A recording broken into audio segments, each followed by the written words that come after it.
So today we're going to talk about the importance of being an internationalist when it comes to capitalism, but more specifically, the importance of being a bottom-up internationalist instead of a top-down internationalist. What does all that mean? Well, you are in the right spot because we are going to talk about that right now. So let's start with top-down internationalism and why it falls short. Top-down internationalism misunderstands the empire's vulnerabilities and thus the possibilities to strategically campaign against the imperial core. They emphasize that an international strategy for US socialists should remain laser focused on the US government's actions because only they have so many resources and those resources are best spent opposing US imperialism. Um, this is a brief outline of what top-down internationalism is. What I would propose and what the writers of the articles for today's reading would propose is a more promising road for effective confrontation with the U.S. empire, lying in disrupting collective power and coalition power within countries that are affected by U.S. imperialism, specifically other countries that are under the boot of the imperialist system. Now, while it is true, we all have a limited number of resources, whether that's in the form of money or time or energy. We need to utilize these resources strategically to get the most out of them and to get them in practical ways. But there are many ways to do this, and we need to challenge the top-down argument and that it is not the only valid one in this case. Top-down argument is what we are capable of doing and accomplishing internationally is limited to how we can oppose US imperialism. But while opposing individual policies can be a good use of resources, influencing the policies of the most powerful empire in the world, looking back on history, can be significantly less effective. Strategically targeting the flow of the international capital that props up the imperial core worldwide is perhaps a better strategy. The choice here is relying on the influences. The choice here is either to rely on influencing the same crony capitalists or disrupt or putting more resources towards the disruptive powers that could force the hand of the empire at a bottom level.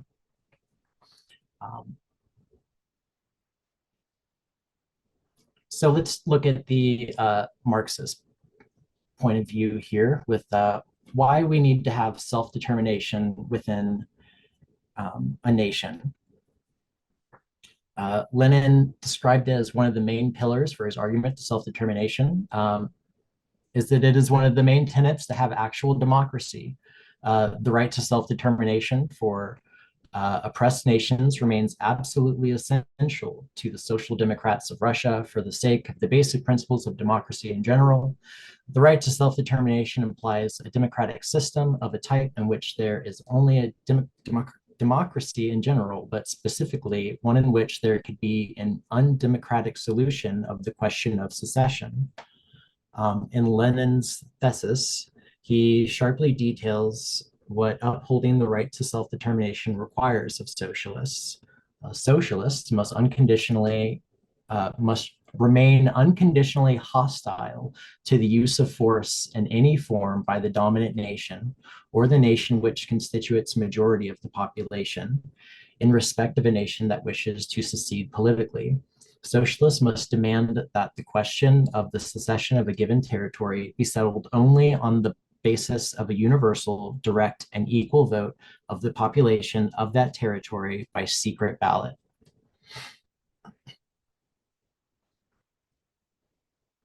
So one of the biggest issues with capitalism is that you can struggle from it while also benefiting from it. And that is a lot of what we run into here in America. Being lucky enough to have rolled the dice to be spawned here in America, we, are not being bombarded constantly by ourselves, such as some of our foreign comrades and allies. So, to take a look at the difference here between the oppressed and oppressor nationals, uh, in a world defined by the existence of rich and poor nations, not only do nationalisms of the oppressed emerge as agents of struggle against global capitalism, but nationalisms of the oppressor emerge as well and are used by bosses, politicians, and stronger nations to justify the imperial system. Moreover, a layer of workers in the dominant nation actually come to think that workers too stand to gain from the imperialist oppression of the weaker nations. These nationalisms of the oppressor represent formidable obstacles to building the international solidarity amongst workers that is needed in order to succeed in the fight against global capitalism.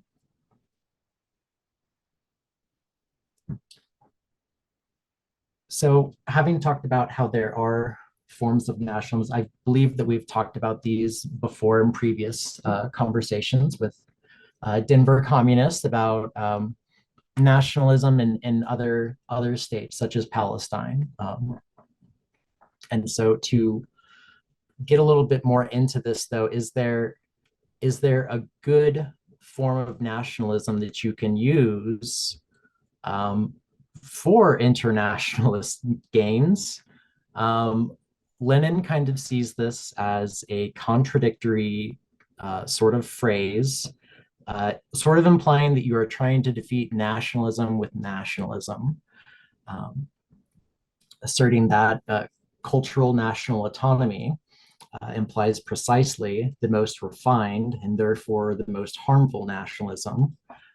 Lenin also believed that in practice, cultural national autonomy could only intensify the isolation of impoverishment of national minorities.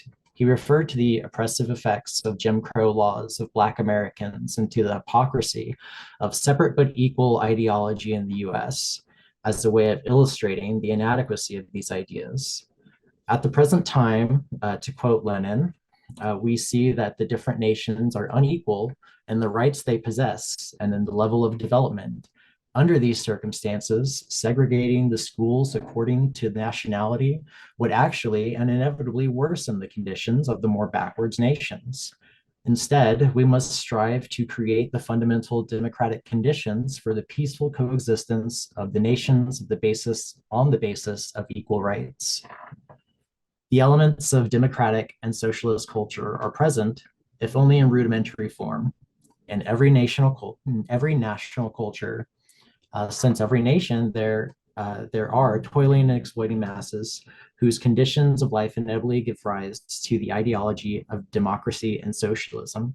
But every nation also possesses a bourgeois culture, and most nations a reactionary and clerical culture as well, in the form not merely of elements, but of the dominant culture. Therefore, the general national culture is the culture of the landlords, the clergy, and the bourgeoisie. Now, there are a number of ways that we can go about targeting the international capital flows around the world. Each one would need its own specific and local conditions. So we won't get too deep into that. We will stay a pretty surface level, 1,000 level view here. But really the point here that Lenin would state is that money should be the focal point of the international effort that connects the local struggles.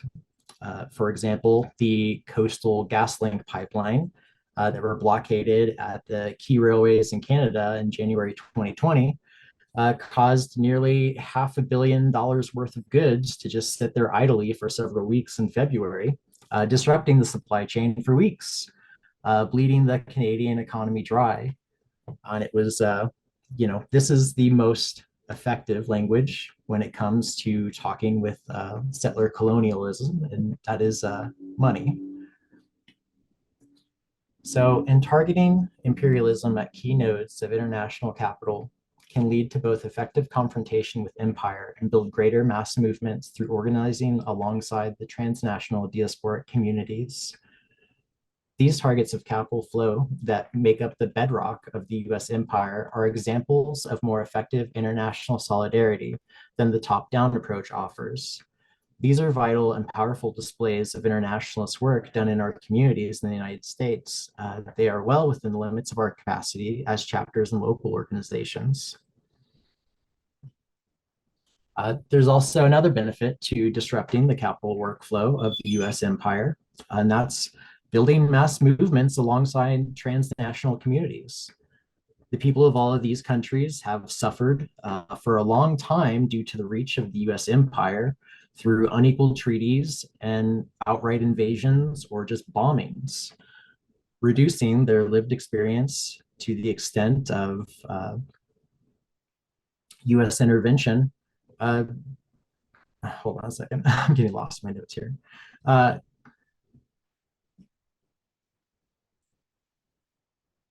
So ignoring the ways other states exact harm upon transnational communities makes building connections with these communities harder.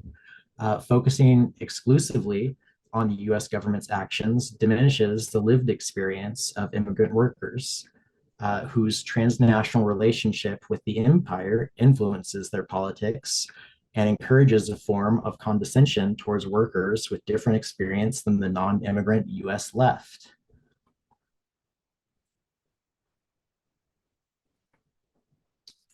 We live in an economical, globalized society that is divided into competing national states, which attempting to increase its economic, political, and military reach.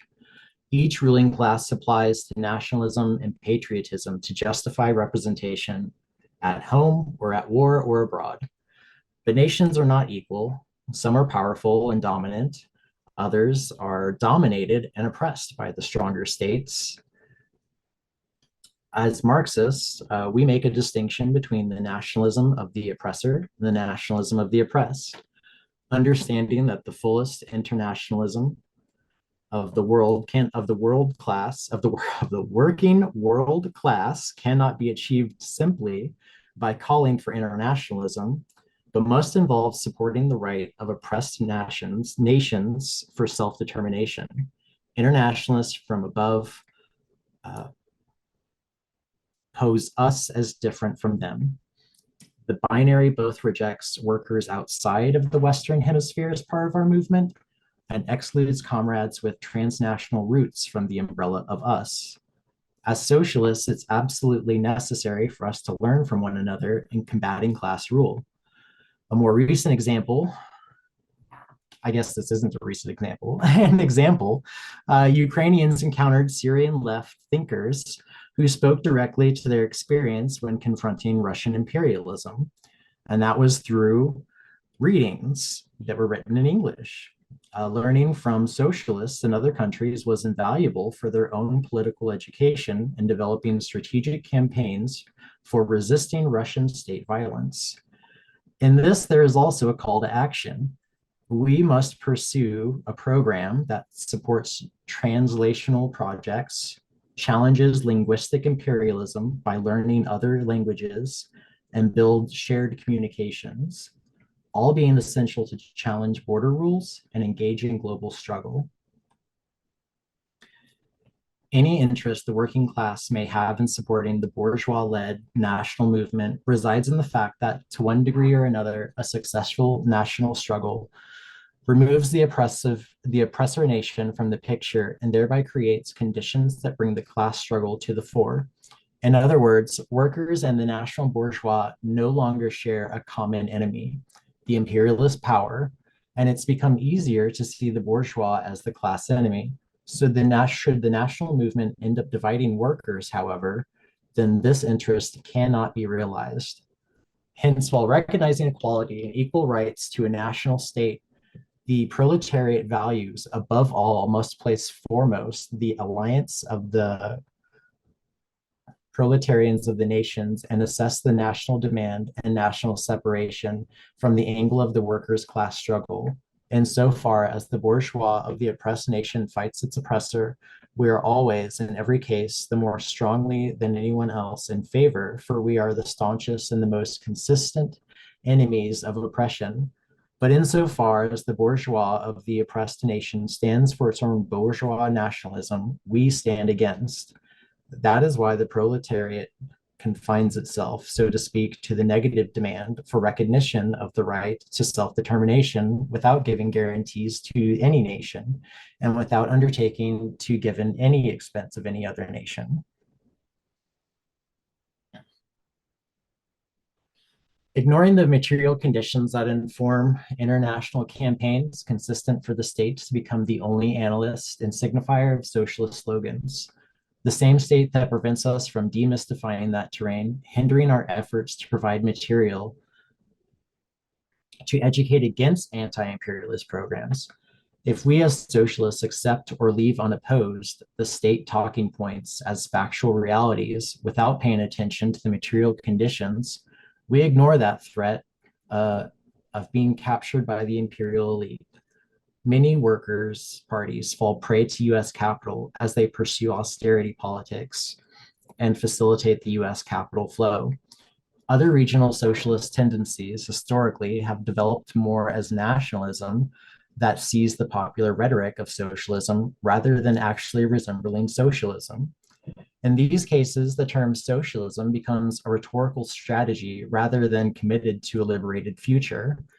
Both right and left national bourgeois facilitate international capital and thus empire.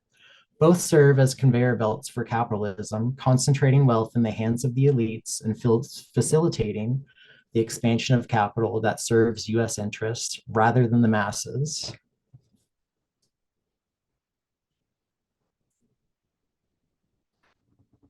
All that being said, top-down internationalism raises some important issues that deserve reconsideration if we seek to actually develop strategic campaigns that are anti-imperialist in nature. We have political disagreements, yes, but if left unchecked, passion becomes factionalism. I am not interested in factionalism. We should all be interested in what works, what creates movement, and what equips us with strategy to build power. Ultimately, building power by targeting the nodes of international capital that support the imperialist system is a strategic direction with revolutionary potential. Internationalism from below is an effective way forward. We have the capacity to build strong imperialist campaigns based on material conditions. We can target US imperialism in our backyard by finding the nodes of international capital in our local communities. We can practice anti-imperialism that both more effectively confronts the US empire through disruptive power and builds coalition power alongside the transnational communities to bring us closer to ending the empire itself. The road to the end of global class rule is paved with the cobblestone of grassroots, bottom-up campaigns, and internationalism from above. From below, sorry.